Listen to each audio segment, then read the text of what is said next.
to Sunny House, Florida, the best location in the great state that Ron DeSantis is the governor of. And with us today, we have a special guest. What is your name and what are you doing here, sir? My name is Zach Vorhies. I'm known as the Google Whistleblower, and I'm in Miami right now, and you're in Miami, well, near it. And so we were like, let's talk about AI, Google, you know, how searches are rigged and, you know, the New World Order, how it's coming in. Oh, we definitely know about the New World Order. So let's start. Tell people what your expertise is. So I'm a software engineer, and I was a triple major in the university for mathematics, computer science, psychology. So you do math, I do numerology, a little different. A little different, yeah. Gotcha. And then I'm an addicted programmer. I just love programming, and I got my way. You love it? I love it. Yeah, it's all. I'll be at a party and I'll be thinking about like some algorithm that. So instead of thinking about that broad over there with the C cup and nice little curves, you're thinking about programming. I unfortunately prefer computers to people. Oh wow. Yeah. Okay. Well, that's interesting. Kind of a curse. Well, that actually means you're really good at what you do. Yeah. Okay.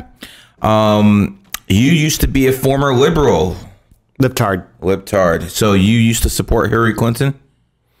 I always hated Hillary Clinton. I detested her. Something about it. So you used to be a Barack Obama supporter. I was a Bill Clinton. Yeah, I used to be like, I went to Obama's inauguration in 2008. I went to Trump's inauguration 2017. There you go. Yeah. One up to you. Yeah.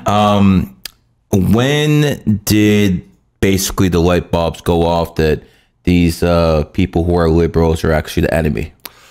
It was like I started to get inklings of it when I went to China to do I moved my manufacturing. Like for about 3 years, I was independent, making my own product with a startup as CEO, and tried to make the product in the United States. But unfortunately, our entire economic system has been imploded and deindustrialized. So I went to China to build it, and then as I started to Beijing or Shanghai. It wasn't Shanghai. It was it was 2 hours outside of there, in one place. And then the place where the textiles were manufactured was called, Xiamen. Okay. Xiamen was where we How's your Chinese in Mandarin? Sucks. I could say jigger, and that's about it. Okay. Jigger is, which is the most funniest word. It sounds like a bad word, but they pointed everything. They're like, jigger this, jigger that. And you're like, what? Oh, okay, it's fine. People are probably saying your dog whistling right now. Everything that is edible in China is so super hot. It blows my mind. Like you go to KFC and it's just like, I can't, like you get like a piece of chicken. It's just like fire in your mouth. I don't know how they do it. They can just tolerate hot food. White people can't do it, can they? We can't do it. We're cursed. All right, my man. So let's get to the real nuts and bolts of it. You turned to basically the Republican side and Trump. What was the reason that happened? Well, you know, it was this clownish 2016 election. Like I thought that, you know, elections were about the election 2016. Oh, okay. Sorry. Right. I thought we were talking about 220 for a second. It was 2016, and I was like, why is everything so effing weird? And then I had this friend that was like, oh, everything's just a front for the banking cartel and they don't want Trump to win and because he's going to destroy the deep state. I was like, no way. But then like I went like off that conversation and I started to realize, well, that would actually explain like everything that's happening right now. Like I actually do think the whole thing's controlled because I saw what I thought was the left and the right like align against Trump. And so I was like, yeah, okay, everything is controlled by this cartel and Trump is an existential threat, or so I thought at the time. And so I was actually really happy that he won. I didn't think he was going to win, but then like to my surprise, he won in 2016. I called it. Yeah, you called it. I called that one. So Trump's in the White House. What's going on in your mind? I'm like, well, the left finally lost a culture war. Thank God. And maybe we can get, I don't know, some reindustrialization in the United States, because as someone that was manufacturing in China, I really wanted to desperately manufacture any product in America. And so I was really hoping that he would provide the infrastructure necessary to bring that all back, put some taxes on China, reduce the taxes. Yeah. And so I was really stoked. I was really stoked for Trump. I thought he was going to turn the whole ship around. But then, unfortunately, things didn't really pan out that way, did it? No, because the deep state kneecapped his presidency. First with Russia, then with fake investigation after investigation, and then they finally election from him in 2020. Do you have any doubt in your mind that the election was? No, the whole thing was. I was like working with operatives trying to like, you know, expose this kind of stuff. I destroyed my relationship with my own family because like half of them are, you know, libtarded. And so they believe whatever it is that the media is saying. And I'm trying to like give them this information and they're like rejecting me. And how could you even think that that's all misinformation? I'm like, what, who's pushing this misinformation? Like, you know, and so, you know, I've paid a huge price to understand the truth and try to plainly speak what is actually happening. I remember 216 very well. I was telling husbands, if your wife plans to cancel out your vote by voting for Hillary Clinton, divorce her. Straight up divorce her. And I'm happy to say a couple of people listened to me, remarried, found much better wives, who are much more conservative and submissive, and they're much happier. You know, funny how that works. Before 2016, I could understand if you were a leftist, like I was a leftist, but the thing is that they pushed it too hard, and Clown World just exposed itself too much. And so, what was the breaking point for you as a leftist? What was too far for you? When I saw Google censor the word kafefe and delete it out of their Arabic translation dictionary. Kafefe? Kafefe. What is that? Remember the word kafefe? And no. It was like a thing where like Trump was like, so he went to Saudi Arabia and he came back and he was like, despite the negative constant press, kafefe. And the whole media was like, what does kafefe mean? He's crazy, da da da. And then they actually tried to invoke the 25th Amendment. Well, it turns out that it was like some sort of ancient Arabic word for we will stand up to the fallen, right? And so what they did is that, that's my phone, by the way. Yeah, turn that off. Yeah, sorry about that. And so what happened is that the New York Times came out with a hit piece on June 1st that said that this word is nonsense and da-da-da. We asked one of our experts who turned out to be one of the contractors of the New York Times, so they gave him a rigged answer. And so from this article, Google ingested it and made a design document to delete this word out of their translation dictionary. And that was the straw that broke the camel's back with you. Yeah, that was like, okay, I'm part of something wicked and evil, and there's a conspiracy here. Oh yeah, and then they tried to use the 25th Amendment using this thing of, well, Trump's tweeting crazy nonsense, so he's incapacitated. Let's pull him out of the presidency. And I was just like, okay, now I'm part of this. But let's not pull Biden, who's falling over, who mumbles words. He's completely fine. Let's go after Trump, though. This is a joke, man. The left is a joke. Anyone who supports the left is a joke. And if you actually voted for Joe Biden, and not one of those fake paper ballots, if you actually voted for this man, you are a clear and present danger to the United States because you reproduce kids who might be just as stupid as you are. Right. Anyways, moving on. What are you known for? What did you get your name for yourself for? Well, I was relatively unknown and obscure until I blew the whistle on Google in 2019 through Project Veritas. Okay, so tell us about that from start to finish. How did this start in 2019 and how'd you pull it off? Well, I was trying to figure out what Google meant through their internal communications to us employees by saying they're using machine learning algorithms to censor fake news, right? They were obsessed with fake news after the whole Gate thing came out. Oh, is that fake news? Right. Yeah, okay. So almost fake. Right. And so they're like, how do we stop this dangerous misinformation? And so I started going through and realizing that they actually had like AI ethicists that were writing a lot about fake news and censoring information. I said, well, if they got all these design documents, then what's going to be executing this decision of what is fake news and what is not fake news, right? Because if you're going to say, well, this is fake news and this is not, then what are you going to do to separate that out of your search feed? Basically, you are asking for what is determining what is fake news and what isn't, correct? Right. Well, the executor, like they had already made the decision that they were going to classify, but what was actually going to execute that classification to block your search results? And so I thought that it was going to be Project Dragonfly, because that's what the media was talking about. Oh, Project Dragonfly, Google's going to release it on the Chinese, and we're, and so turns out that was like a disinfo story. There was nothing about Project Dragonfly on the inside of Google, but instead I found, ready for this? Machine learning fairness. Explain what machine learning fairness is. Machine learning fairness is the merging of artificial intelligence with critical race theory. It's this. Oh. Yeah. So basically white man bad. Yeah. Gotcha. So we basically have an AI system that's been essentially brainwashed with critical race theory.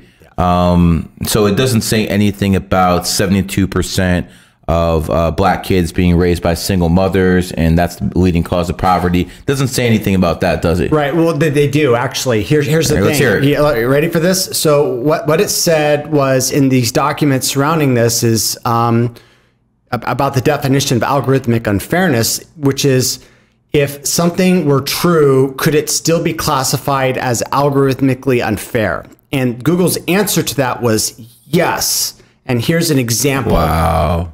They said, let's say that someone was searching for images of CEOs and the majority of pictures that came back showed male CEOs. They said that even if that reflected current reality, it could still be classified as algorithmic unfairness and subject to correction via product intervention. So basically, in layman's terms, it doesn't matter if it's true, it could still be censored. That's right.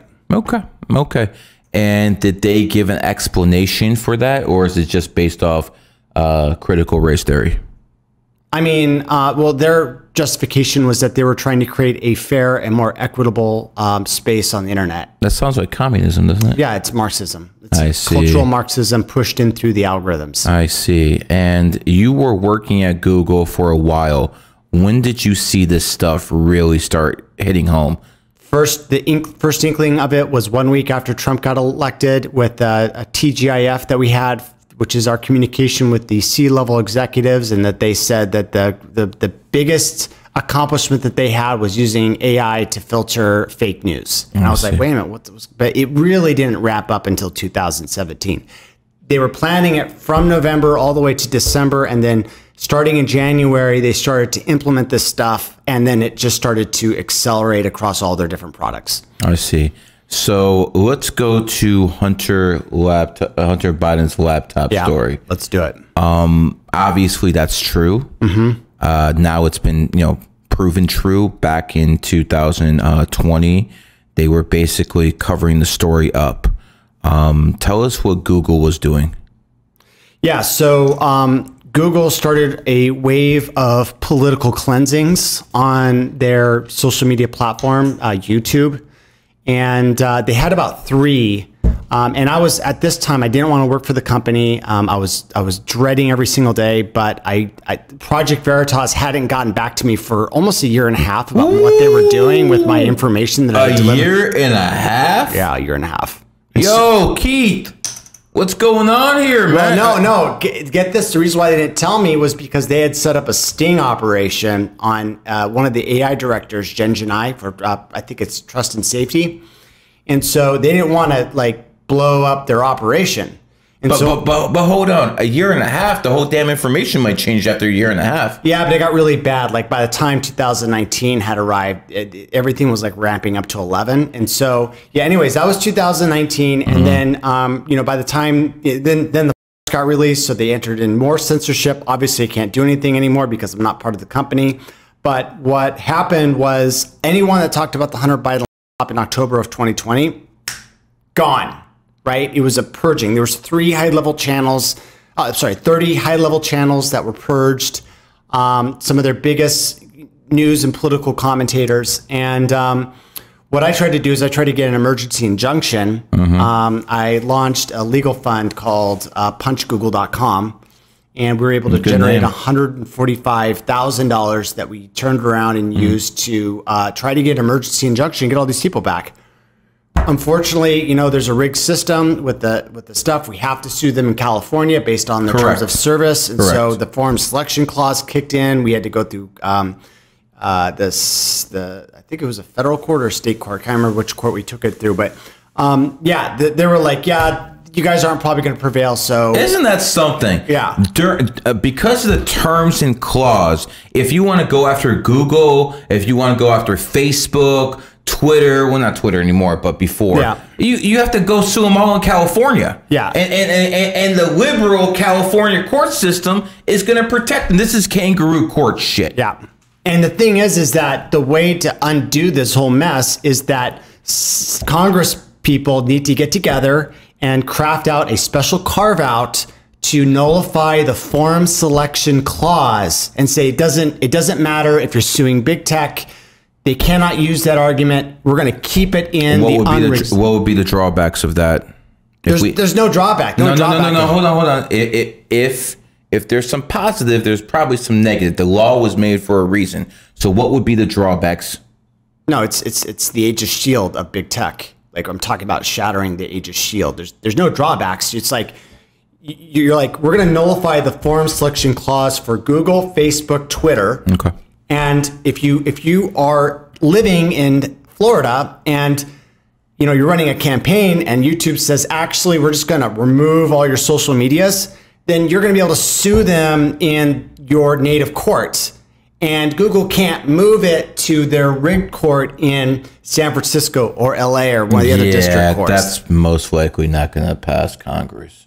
No, it's a state level. The state level? It's a state level. All the rights. How can you do that if the laws are federal? How can you pass state level laws to supersede federal laws? It's not a federal law. It's a terms of service. There's terms no of law. service. So again, I'm ignorant here, so people understand. Yeah. I'm the ignorant one here. So if all the terms of service are basically with California, the state law? It's not even a law. There's no law. It's contract law where you use the service and they say if you use YouTube as a content producer, you have to sue us in California. Well, if Florida or even Miami, Dade County makes a law says we're going to nullify the forum selection clause, then you go and sue them in a court, and the judge is like, well, there's this law in this book that says... There's over 30 Republican, basically conservative legislatures in the United States of America. How come none of them have done this? I wish that I had done a bigger campaign. I've reached out to a senator in Tennessee. They didn't get back to me. I reached out to one in St. Augustine. Let's say I can reach out to these Congress people. I can reach out to senators. Yeah. What would you like me to tell them in your own words? You need to nullify the forum selection clause for big tech platforms for your county. Is there any laws right now that protect them, or is that just terms of service clause? Just terms of service. There's no federal laws, no state laws. No. Okay. So if even at someone at a city level does something like that. Yeah. Yeah. It's the whole Achilles heel is hanging by a thread. Like, so you're telling me this can be done in any city in America, any state in America, and no one has done it yet? No one has done it. 0 people have nullified the forum selection clause of big tech. If it's so easy, I don't understand why people wouldn't have done it yet. There has to be some pushback. No one knows about it. I've been saying it on a few podcasts. I mean, you were on what's his name? Tim Pool, right? Yeah, I didn't even say it there. Okay, yeah. We never even got to it. I should have been talking about it. Okay, so again, say in that camera right there, exactly. Imagine you're talking to a senator, Congress people, and I assure you, some of them are going to listen. Tell them step for step what you think needs to be done. Okay, if you're a congressperson, you need to create a very simple law that says that the forum selection clause for any company that has a social media presence on the internet, like you can put in some special carve outs, like over 100,000 employees or whatever, that your citizens in your county or city have the right to sue. Google, Facebook, Twitter. Their forum selection clause, which is only part of the terms of service. There's no federal law that says that they get that right. You basically say the forum selection clause is null and void in my city or county, right? I mean, think what kind of a win that's going to be for your constituents. They're going to be like, that's great. This guy, this congressperson is, got my interest in mind. And guess what? Google's going to think twice about, censoring you because you're going to be a Republican on the campaign trail, because they know that they're going to have to fight this battle in a court system that's not California, right? I get it. I get it. I get what you're saying. I get what you're saying. It just boggles my mind if what you're saying is true and this is this easy, that no one's ever done it before. It just boggles my mind. It's just that easy. And I hope that right now, by spreading this, we can don't worry. If I know senators, I know a couple Congress people. I'll make sure they get a hold of this. If they can do anything with this, if it's as easy as you say it is, I don't see why they wouldn't do it. There's going to be there are going to be challenges like, oh, well, you're targeting big tech and this isn't fair. Yeah, there's going to be minor challenges. It doesn't matter if all it takes is a city legislature to say, oh, we're going to supersede this terms of service clause for a company over 100K. It could happen in any Republican-backed city, any suburb. So all it has to start is one place, and then you have that snowball effect. Boom, boom, boom. So again, if that's what it takes, I'm more than happy to reach out to a few people and get that done. Let's do it. We'll see. And is this something that I can give people your number and you can help them along? Yes, I'm gonna email. Let's do it. Okay. I will do all the writing for them that they need to draft it. You know, I'll get help from a lawyer. Like, we need this because it's like the weak spot in the whole, giant. Okay. I will see what I can do. Let's go back a little bit to 2019. If they were doing all this garbage back then, what the hell do you think they're doing now? Oh, they're kind of screwed. All right. So what happened was, look, Eric Schmidt built Google. And he built it as this transparent company because he's like, we're not going to do anything wrong. So we're going to take the benefits of transparency across teams. Mm-hmm.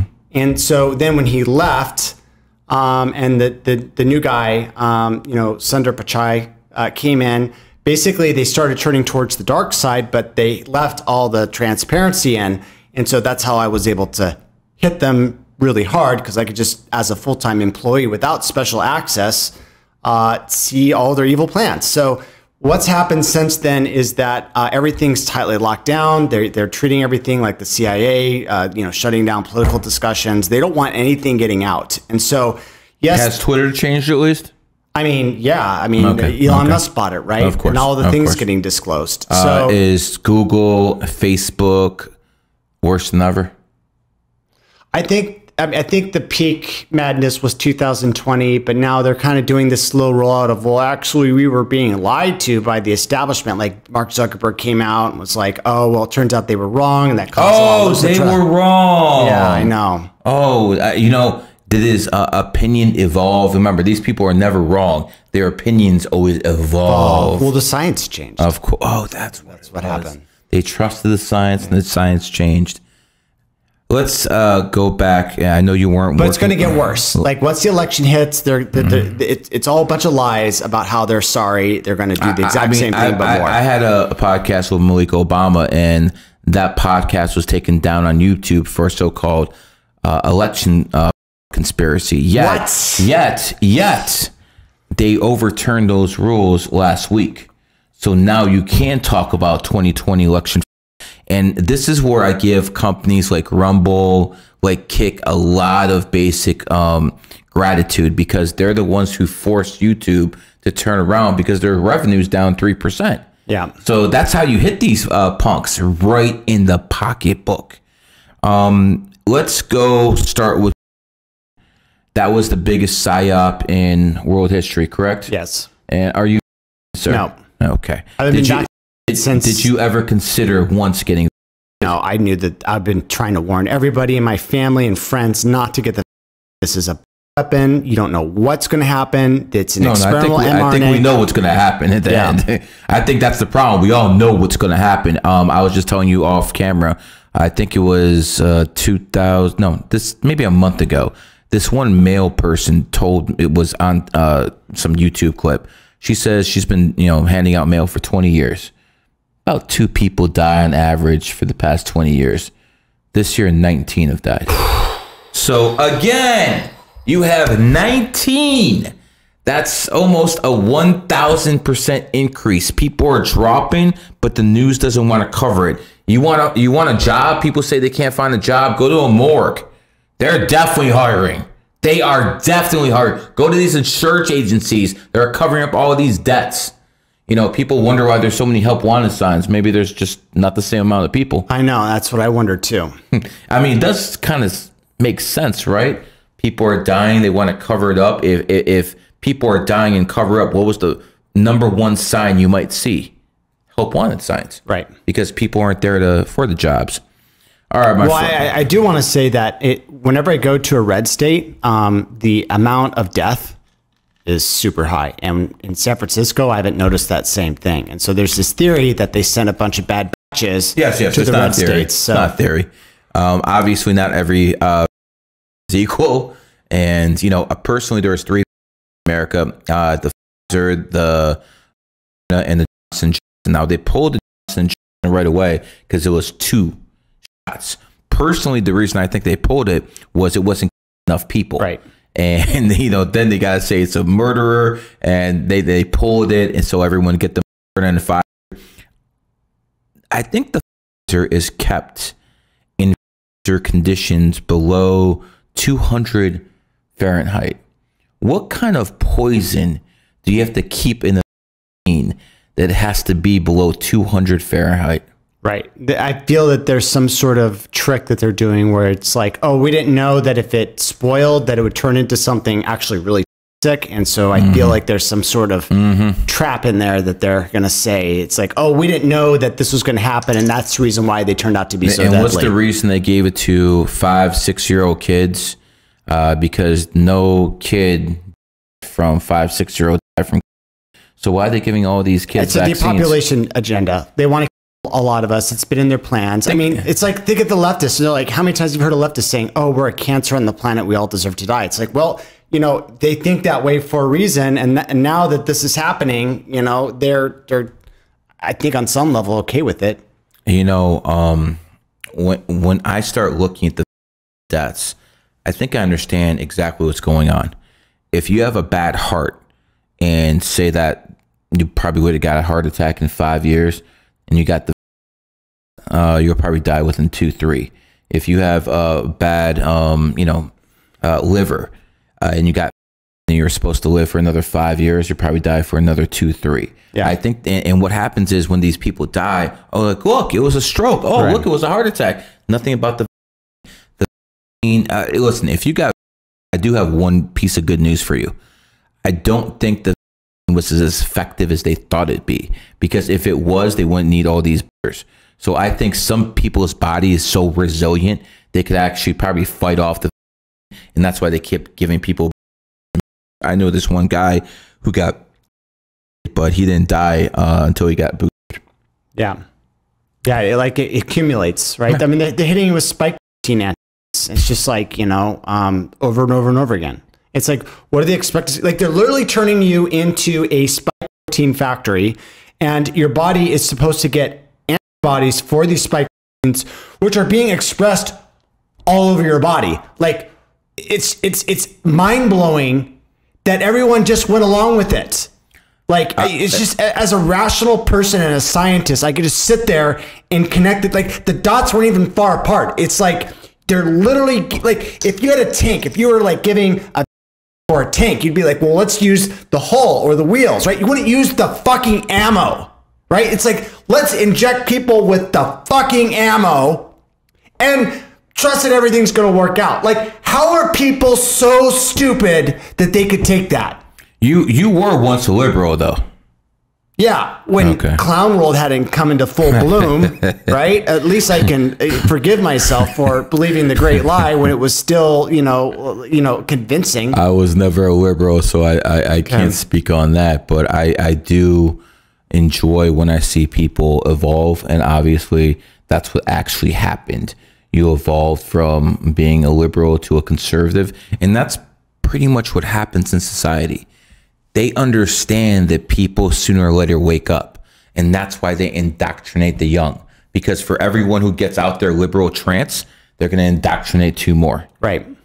This is why they always want open borders, because they want to change the demographics of this country to make sure the Democrats stay in power. And people who say votes don't matter, you know, yeah, if it's a close election, they can, but if it's a landslide, they can't shit. if you guys think votes don't matter, there's a reason they have all these immigrants coming in. They want to change the demographics of the voting. Yeah. And I got to be honest, Florida and Texas, probably the two last safe havens in the United States of America. I mean, California's fallen, New York's fallen a long time ago, Illinois is done. There's some conservative places in Ohio and Indiana, but small population centers. Right. Besides Florida and Texas, I think those are pretty much the only conservative bastions where there's economic power, because most other conservative places, they don't really have any economic power. Right. Let me ask you this. Knowing what you knew about the leftists who were in Google, do you think there's any hope that, they'll be pushed too far and they'll finally wake up? These are people you used to work for. Look, I would separate leftists at Google into two categories. There were sort of like the liberals that were like, what's going on here? But everyone's sort of going along with it, so I'm just going to keep my head down and go along with it too. So basically cowards. Cowards. And then there were people that were fully bought into the narrative. And it was funny because some of the smartest people were some of those that bought into the narrative the most, which is the most contradicting thing ever. It's like, how could you be so smart but be psyoped by this utter clown world BS? But that's the way that it was. And so the problem is that the most radical elements of the company were the community.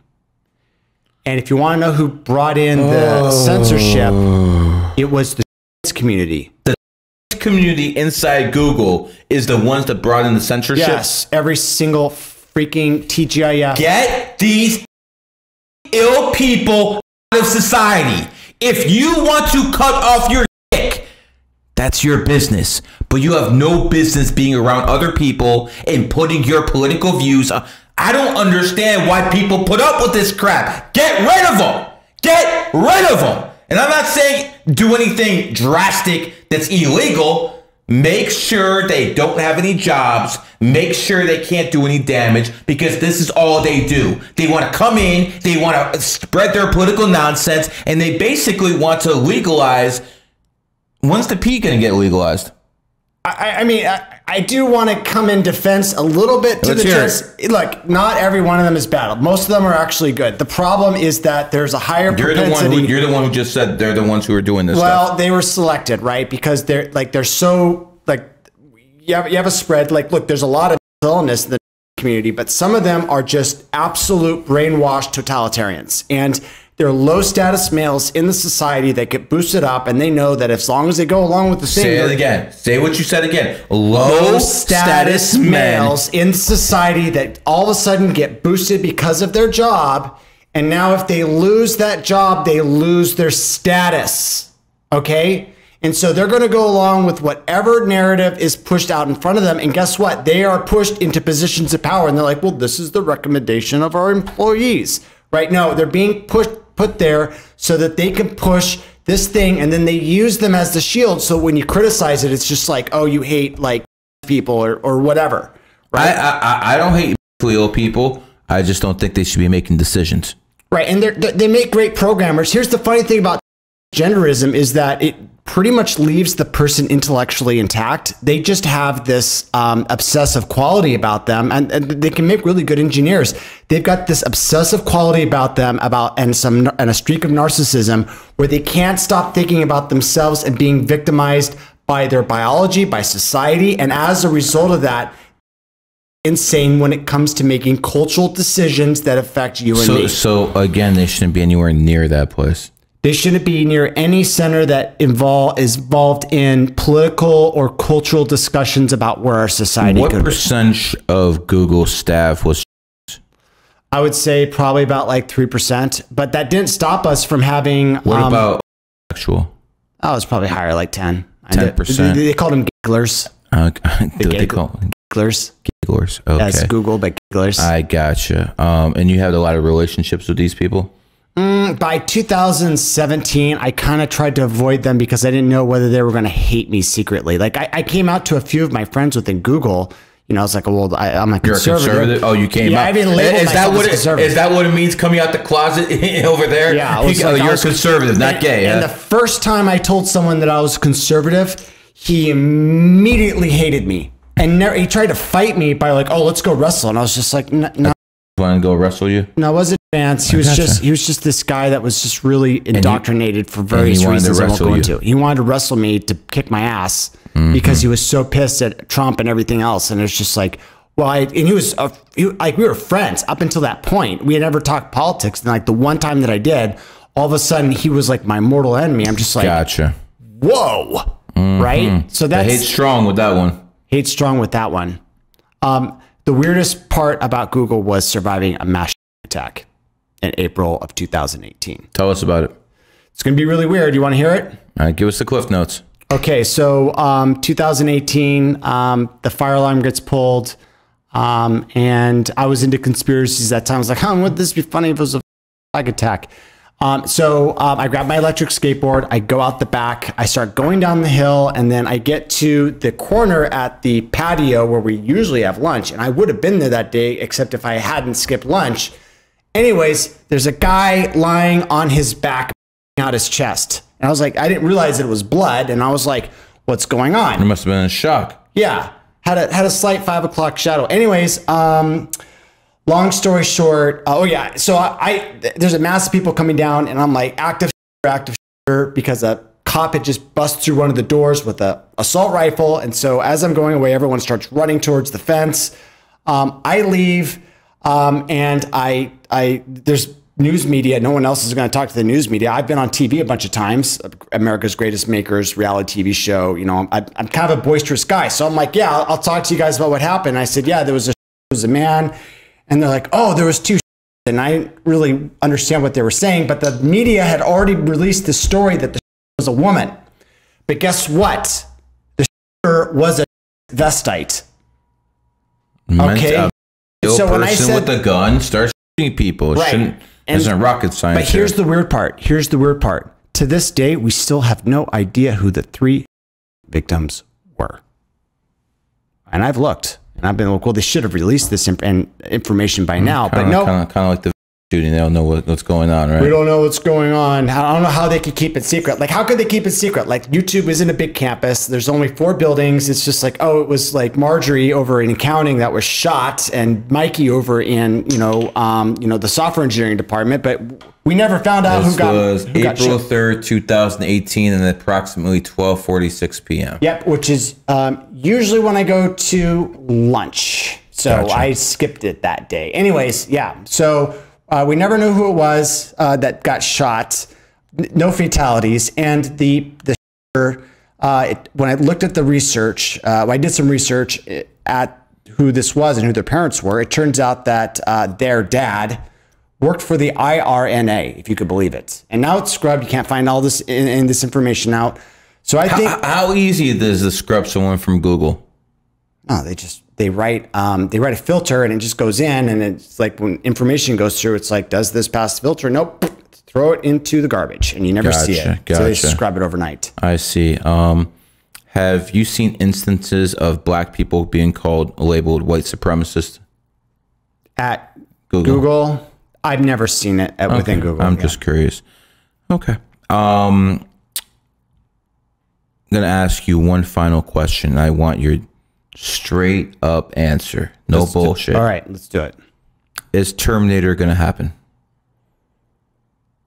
Yeah, but not in the way that the movie happened. Well, tell us, are there going to be advanced machines hunting us down at some point? You know better than most. Look, they're going to give us personal assistance, and they're going to be our friend, but inside there's going to be a kill code. And then when they want to do their action, you go.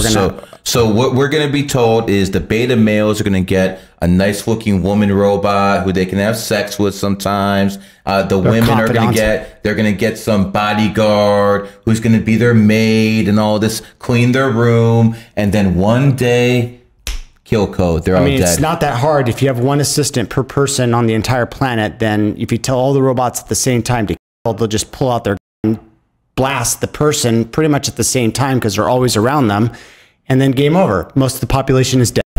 Clean, costs, under budget. You know, back in Egyptian days, they used to have a lynx cat. It was a law that every Egyptian citizen had to have a lynx cat. Huh. And this lynx cat could see people's auras.